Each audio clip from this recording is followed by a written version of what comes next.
En este tópico y como continuación de la presentación anterior, vamos a referirnos al páncreas por la importancia que reviste en la diabetes mellitus. En la presentación anterior tratamos lo relacionado con la digestión y la función del resto de las glándulas endocrinas. Hoy vamos a realizar un pequeño esbozo de su estructura, función, así como de las hormonas que secreta y la relación que hay entre ellas. Vamos a hacer alusión a los síntomas que nos hacen sospechar que un paciente padece de diabetes mellitus para contribuir al diagnóstico precoz de esta enfermedad y prevenir posibles complicaciones.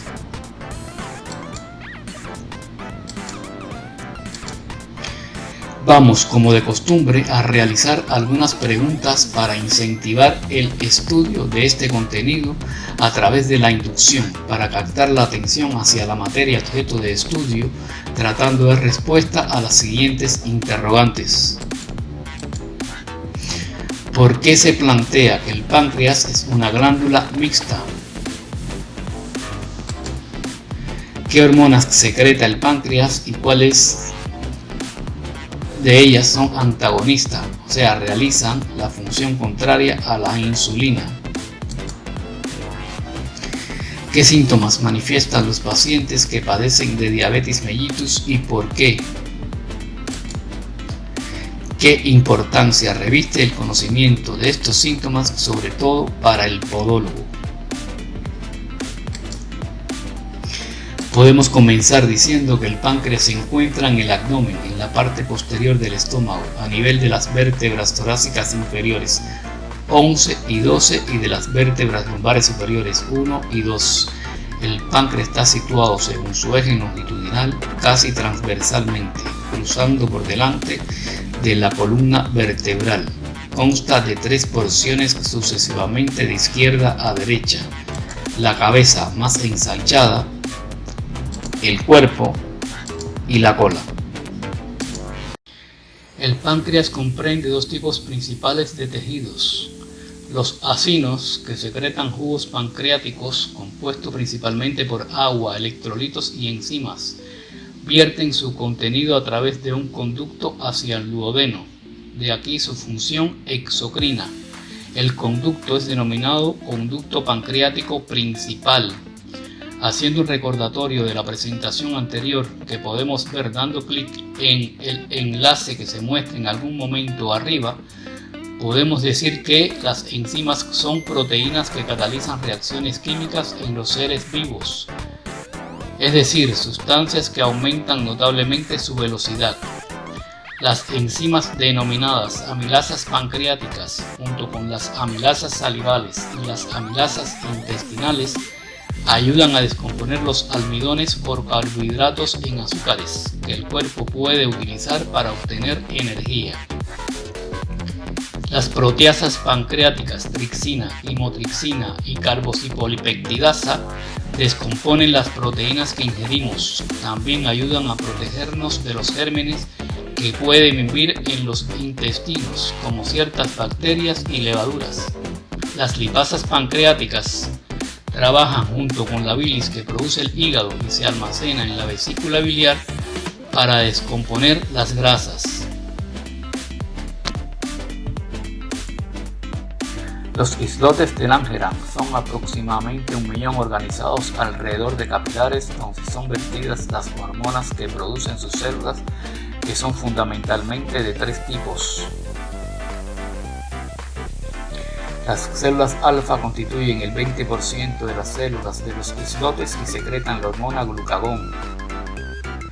Las células beta, que constituyen el 70%, secretan hormona insulina, y las células delta, con un 10%, secretan hormona somatostatina. Estas son vertidas directamente al torrente circulatorio a través de los capilares sanguíneos, de aquí su función endocrina. Las hormonas endocrinas son mensajeros químicos que circulan a través de la sangre para controlar numerosas funciones de órganos y tejidos distantes del cuerpo.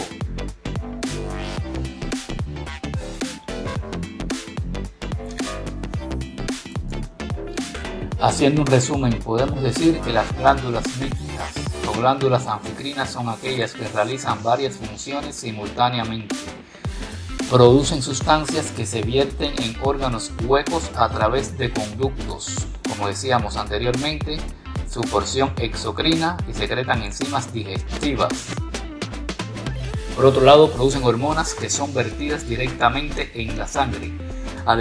Además del páncreas tenemos al hígado y las glándulas sexuales.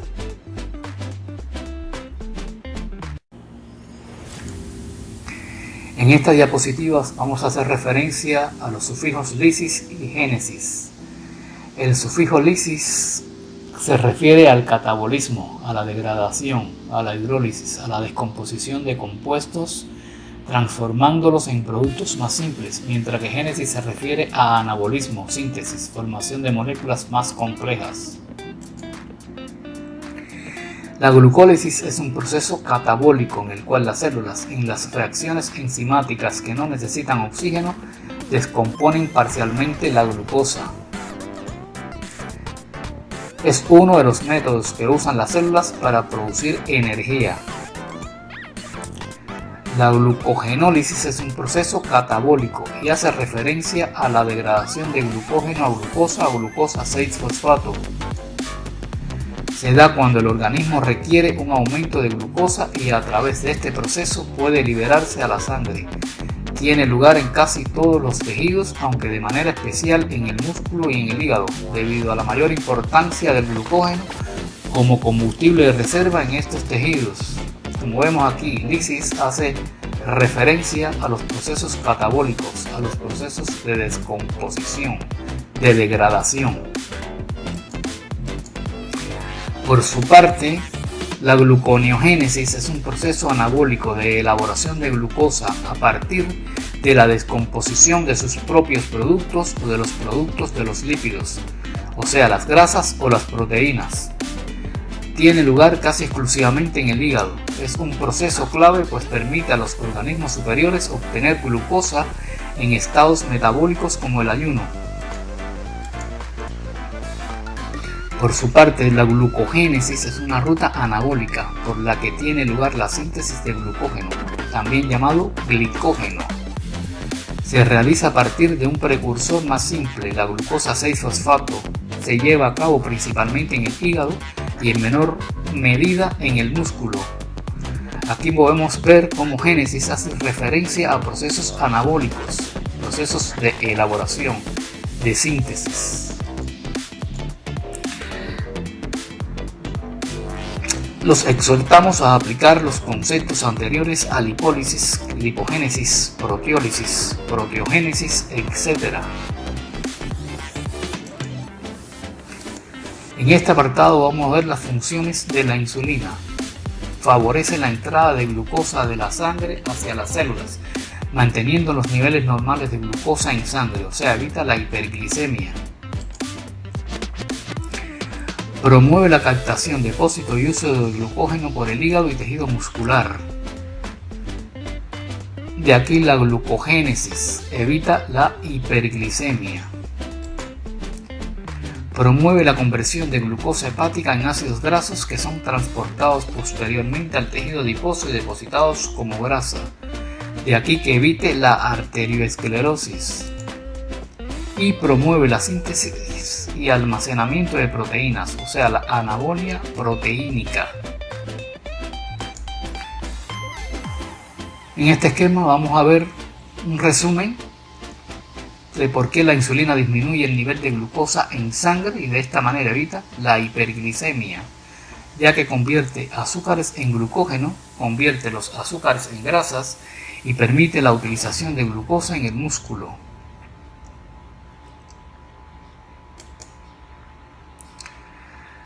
Podemos ver en este cuadro cómo la insulina actúa como una llave para permitir la entrada de glucosa a la célula y poder incorporarse a los diferentes procesos metabólicos.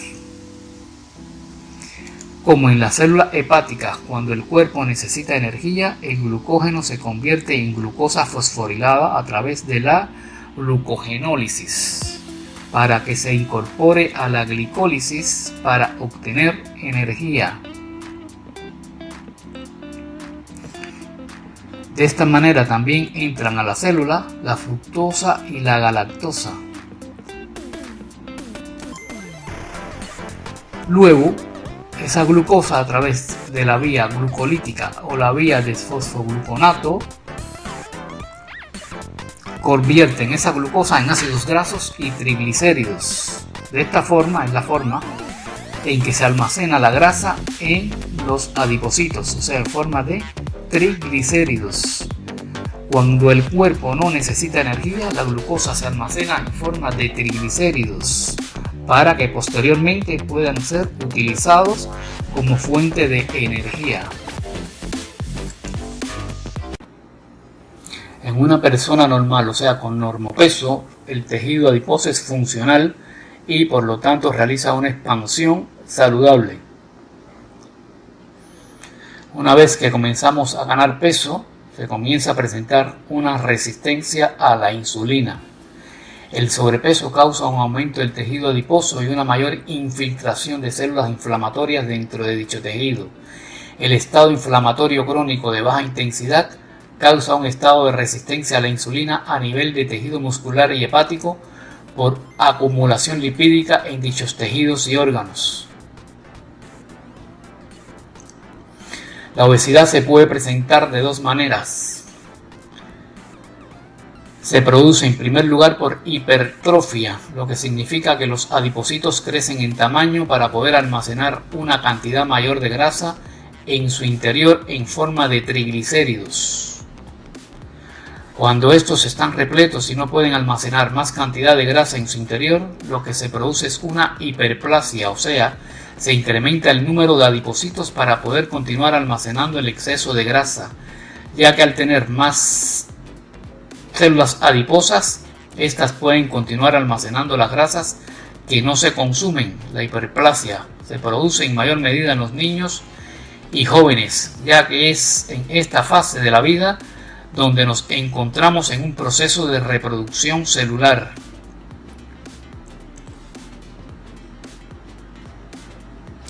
Una vez que estas células se crean, ya no se destruyen, es decir, si un niño engorda en exceso de pequeño, su número de células adiposas será mayor y aunque después adelgace, esas células ya están creadas y por tanto tendrá mayor facilidad de volver a engordar y mayor riesgo de sufrir obesidad con los problemas asociados a la misma, diabetes tipo 2, hipertensión, riesgo de enfermedad cardiovascular, cáncer, etc. De aquí la importancia de evitar a toda costa la obesidad infantil.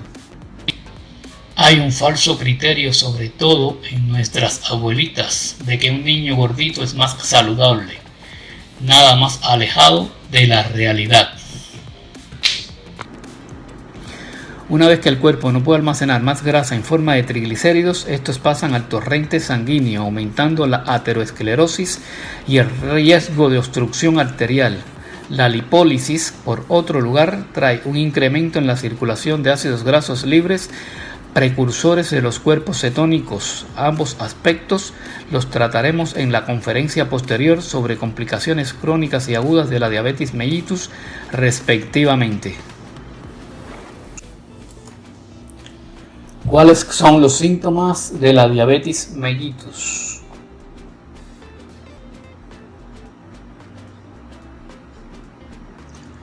Disminuye el glucógeno en el hígado y tejido muscular, por lo tanto el paciente siente cansancio y debilidad. Aumenta la concentración de glucosa en sangre, o sea, hay una hiperglicemia y por ende el paciente siente mucha sed y toma mucha agua. Esto se le denomina polidixia, lo que ocasiona que orine mucho. A esto se le denomina poliuria, perdiendo glucosa por la orina y provocando hambre y que coma mucho, lo que se le denomina polifagia. El hipotálamo es una región del encéfalo situada en la zona central de la base del cerebro que controla el funcionamiento del sistema nervioso y la actividad de la hipófisis. El hipotálamo aloja los centros del hambre y de la saciedad, controla la sed y la producción de orina, o sea, controla el balance de agua y las sales del organismo. Vemos que hay una estrecha relación entre los dos sistemas que controlan la homeostasis, o sea, el balance del organismo, el sistema nervioso y el sistema endocrino. No se deposita adecuadamente la grasa en el tejido adiposo. El paciente comienza a perder peso a pesar de que come mucho. Disminuye la síntesis y almacenamiento de proteínas. No se regeneran adecuadamente los tejidos. Estos que nos pueden manifestar los pacientes nos pueden servir para sospechar que estemos frente a un paciente diabético y que él no lo sepa, por lo que podemos sugerirle que visite a un especialista para que se le realicen las pruebas diagnósticas. De aquí la importancia de un diagnóstico precoz y evitar males mayores.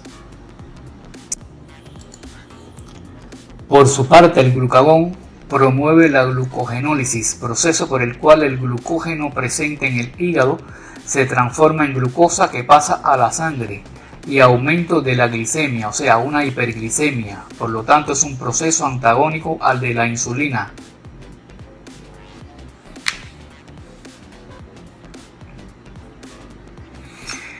En la célula grasa estimula la actividad de la lipasa, que convierte triglicéridos en ácidos grasos y glicerol. Este también es un proceso antagónico al de la insulina. Estimula la captación de aminoácidos por el hígado para incrementar la producción de glucosa, o sea, la gluconeogénesis.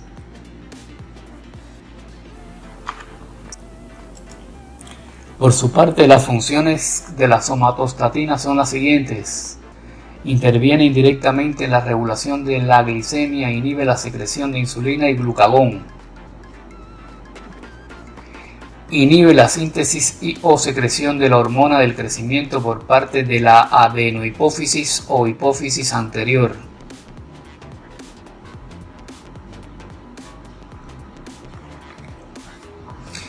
Inhibe el eje hipotálamo-hipófisis tiroideo, bloqueando la respuesta de la hormona estimulante de la tiroides a la hormona liberadora de tirotropina.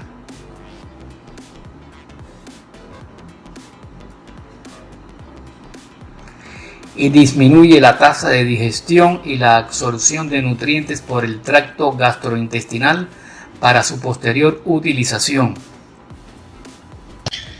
Para dar respuesta a la interrogante en la presentación anterior sobre las hormonas antagonistas de la insulina, podemos decir que la epinefrina, el cortisol y la hormona del crecimiento, entre otras, junto con el glucagón, son hormonas que se denominan del estrés, contrarreguladoras de la glucosa o antagonistas de la insulina, lo que significa que hacen que se eleve el azúcar en sangre para controlar su nivel normal.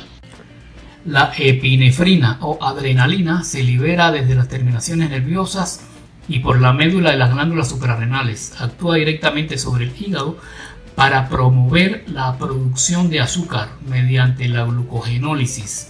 También promueve la descomposición y liberación de los productos de las grasas que viajan hacia el hígado y que se convierten en azúcar y cetonas. La adrenalina, también conocida como epinefrina, es una hormona y un neurotransmisor.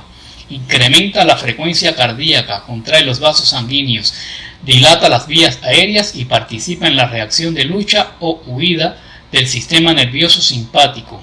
Es utilizada como medicamento para el tratamiento de la parada cardiorrespiratoria, la anafilaxia, la septicemia y hemorragias superficiales. El cortisol hace que las células grasas y del músculo sean resistentes a la acción de la insulina y optimiza la producción de glucosa por parte del hígado. La hormona del crecimiento compensa el efecto de la insulina sobre las células grasas y los músculos, estimulando la lipólisis. Altos niveles de hormona de crecimiento provoca resistencia a la acción de la insulina. Cuando se está estresado, el cuerpo se prepara a sí mismo para asegurarse de tener suficiente azúcar o energías listas y disponibles. Los niveles de insulina caen, los niveles de glucagón y epinefrina se elevan y se libera más glucosa desde el hígado. Al mismo tiempo se elevan los niveles de la hormona de crecimiento y cortisol, lo que hace que los tejidos del cuerpo, sobre todo los músculos y tejidos grasos, sean menos sensibles a la insulina. Como resultado, hay más glucosa disponible en el torrente circulatorio. Para vencer la situación del estrés. Debajo en los comentarios pueden dejar sus dudas, sugerencias y comentarios. En próximas presentaciones vincularemos este contenido al de diabetes mellitus y concretamente al de pie diabético. Si consideran interesante el tema, regalarme un me gusta, compartir y suscribirse para incentivar la creación de presentaciones como esta. Muchas gracias.